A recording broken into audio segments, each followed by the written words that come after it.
젊음은 나이가 아니라 호르몬이 만든다. 호르몬으로 시작하는 저속노화 건강법.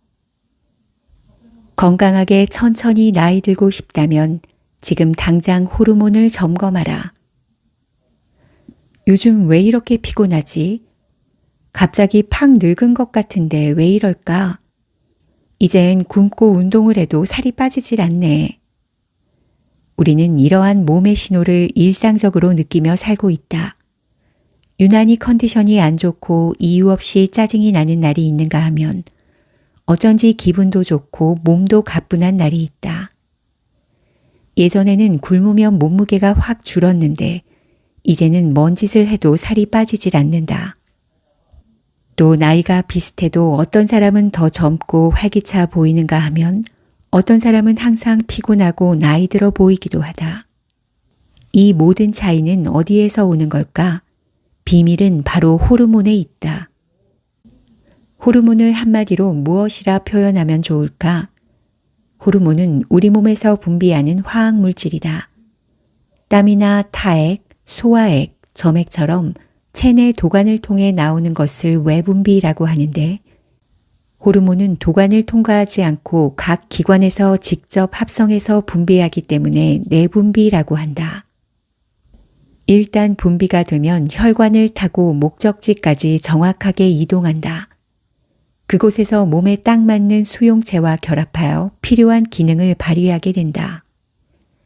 체온, 식욕, 수면을 조절하는 생체시계의 역할, 성장, 기초신진대사, 단백질 합성, 지방 분해, 활성산소 제거, 면역력, 스트레스 대처, 감정 조절 등 인체가 스스로 해야 하는 모든 일을 호르몬이 한다. 태어나서 죽을 때까지 우리 몸에서는 수많은 호르몬이 놀라운 하모니를 이루며 복잡하게 분비된다. 아이가 키가 쑥쑥 클 때도, 남녀가 첫눈에 반해 사랑에 빠질 때도, 어머니가 아기를 품에 안고 젖을 물릴 때도, 매일 밤 잠자리에 들 때도 몸속 호르몬들은 서로 협력하며 각자 자기가 맡은 역할을 한다.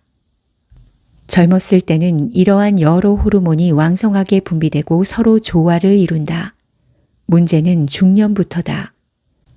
인생에서 중년이란 그동안 청춘을 불사르며 치열하게 살아온 결과로 이제는 안정적인 울타리를 세우고 평온하게 살게 되는 시기다. 그런데 중년에 접어들면서 몸 여기저기에 작은 균열이 생기기 시작한다. 그 균열을 미처 발견하지 못하고 지나친다면 무서운 쓰나미에 집 전체가 떠내려가는 일을 겪을지도 모른다. 건강의 위기란 이처럼 예고 없이 한순간에 들이닥친다. 건강을 한번 잃고 나면 소 잃고 외양간 고친다 하는 속담처럼 뒤늦게 후회해도 소용없다. 하지만 우리에게는 판도라의 상자 같은 호르몬이라는 희망이 있다. 소 잃고 외양간 고치는 일이 없도록 호르몬은 우리에게 계속 신호를 보낸다.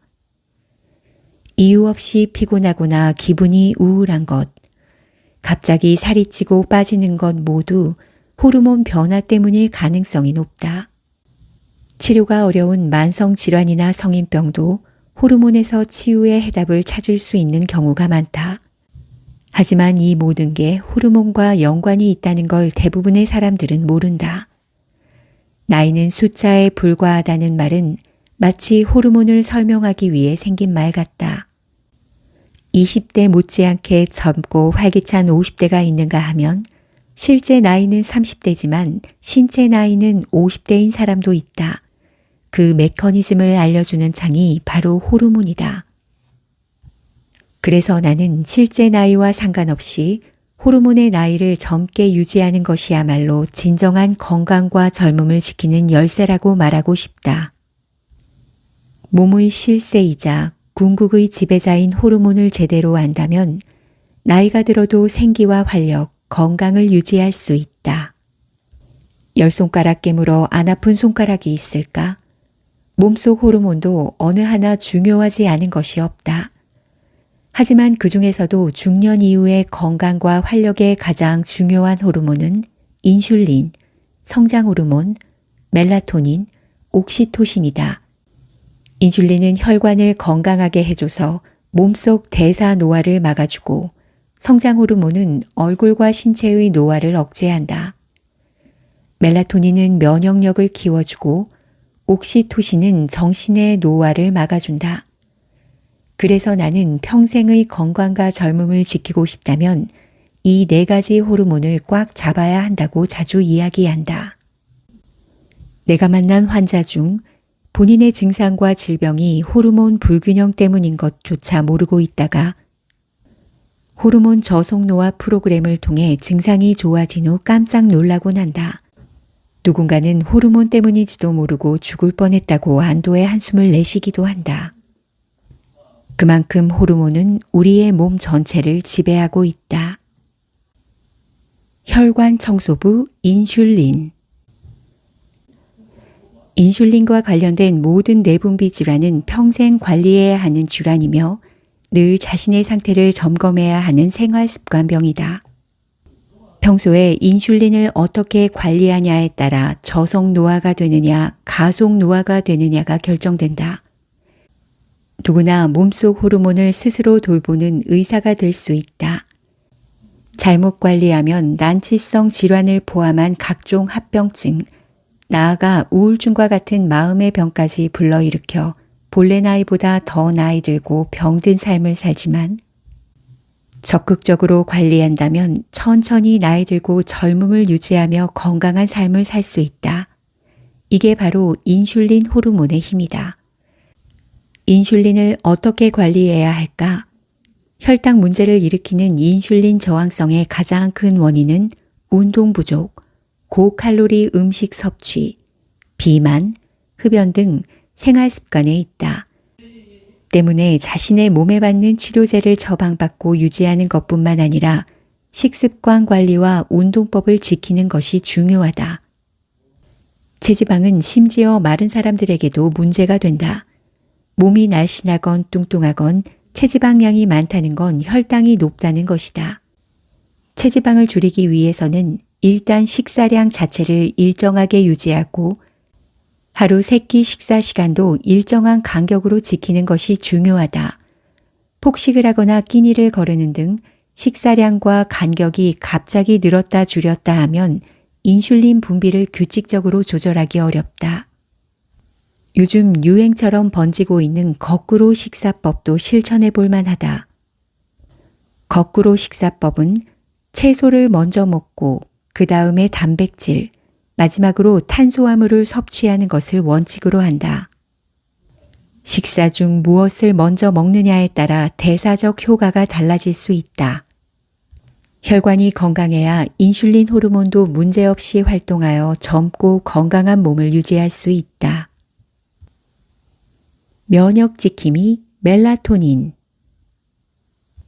멜라토닌 호르몬에 문제가 생겼을 때 가장 먼저 나타나는 현상은 잘 못 자는 것이다.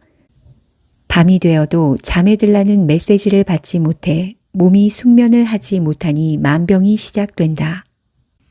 멜라토닌 호르몬은 하루 중에서도 어두울 때 분비된다. 멜라토닌은 인간의 수면을 지배하는 밤의 호르몬이자 만병을 예방해주는 면역 호르몬이다.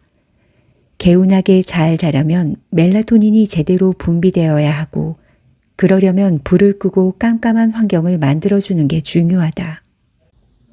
TV, 컴퓨터, 휴대폰 등 전자기 화면에서 나오는 블루라이트는 생체시계를 교란시키고 멜라토닌의 정상적인 분비를 방해한다. 밤이 사라진 불야성의 도시에서 인간은 밤 시간을 활용하여 일을 하거나 밤문화를 즐길 수 있는데 이 또한 호르몬 건강에 여러모로 치명적인 악영향을 끼친다. 그렇다면 멜라토닌 호르몬을 어떻게 관리해야 할까? 아주 간단하다. 멜라토닌은 낮에 햇볕을 30분 이상만 쬐어도 정상적인 분비를 촉진할 수 있다. 낮에 햇볕을 쬐일수록 밤에 멜라토닌이 잘 분비되며 매일 일정 시간 이상 햇빛을 규칙적으로 쬐는 습관을 들이면 멜라토닌을 비롯해 세로토닌도 활성화된다. 기분이 처지고 우울할수록 햇볕을 많이 쬐라는 이유도 이런 호르몬들의 분비량을 늘리기 위함이다. 사랑과 배려의 옥시토신. 다양한 호르몬이 치매와 관련이 있지만 그 중에서도 사회적 유대감을 강화하는 호르몬인 옥시토신은 치매와 상관관계가 아주 높다. 최근 많은 연구에서 옥시토신이 치매와 관련된 인지 저하를 개선할 가능성이 있다는 흥미로운 결과가 나왔다. 나이가 들면 옥시토신도 줄어든다. 옥시토신은 사랑 호르몬, 행복 호르몬이라고 불리는 도파민이나 엔도르핀과 비슷하게 사랑과 배려의 호르몬이라 불린다. 옥시토신은 호감 가는 사람을 보았거나 매력을 느낄 때, 감정적 교류가 있을 때, 포옹할 때 옥시토신이 분비된다. 그리고 이때 옥시토신은 상대와의 유대관계를 맺는 데 중요한 역할을 한다. 또한 옥시토신은 부모와 자식 간의 애정과 보살핌을 증진시키고 협력과 신탁감을 높이며 불안과 스트레스를 낮추어서 정신적 건강뿐 아니라 사회적 건강을 만들어낸다. 사회적 정신적 건강은 물론 신체적 건강에도 옥시토신은 큰 영향을 미친다. 옥시토신은 혈압과 스트레스를 낮추고 고통을 감소시킨다. 청춘의 묘약, 성장 호르몬. 성장 호르몬 치료요? 그건 아이들한테나 필요한 것 아닌가요? 당뇨병을 비롯한 각종 대사증후군 때문에 진료를 받으러 온 환자들에게 성장 호르몬 치료에 대해 이야기하면 제일 먼저 이런 반응을 보인다. 성장 호르몬의 여러 기능들 중 가장 중요한 것은 에너지 대사에 관여하는 것이다. 그래서 성장 호르몬이 부족한 사람은 체형만 보아도 알 수 있다. 팔다리는 가는 반면 복부와 허리에는 체지방이 집중적으로 쌓여 있다.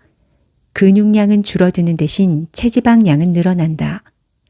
젊었을 때 없던 뱃살이 나이 들면서 점점 나오는 것도 성장 호르몬이 감소하면서 나타나는 현상이다. 성장 호르몬은 뇌 속에서 만들어져 평생 분비되는데 나이가 들면 아무것도 하지 않아도 뇌하수체의 기능이 저하되기 때문에 성장 호르몬의 분비량도 급격히 줄어든다. 분비량이 줄어든다는 건 다시 말해 노화가 진행된다는 뜻이다. 그러므로 성장기뿐 아니라 성장기 못지않게 전 생애를 걸쳐 중요한 역할을 한다.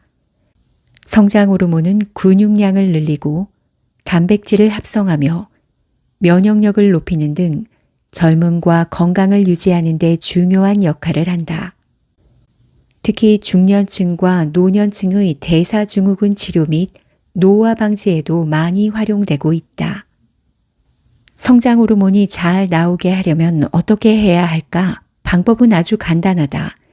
잘 먹고, 푹 자고, 스트레스 받지 않고 열심히 운동하면 된다. 잘 자고 좋은 음식을 규칙적으로 잘 먹으며 스트레스 없이 꾸준히 운동하는 것은 사실 모든 호르몬의 분비 촉진을 위해 꼭 필요한 수칙이지만 특히 성장 호르몬을 위해서는 잘 자고 균형 잡힌 식사를 하며 스트레스 받지 않고 규칙적인 운동을 해야 한다. 극소량이라도 죽을 때까지 분비되는 성장 호르몬의 가장 큰 적은 스트레스다. 스트레스는 만병의 근원이면서 동시에 노화의 원인이기도 하다. 밝고 긍정적인 마음은 성장 호르몬의 분비를 촉진시켜 젊음의 활력을 지키는 중요한 비법이다. 젊고 건강을 오랫동안 유지하고 싶다면 그날 받은 스트레스는 바로 해소하도록 하자.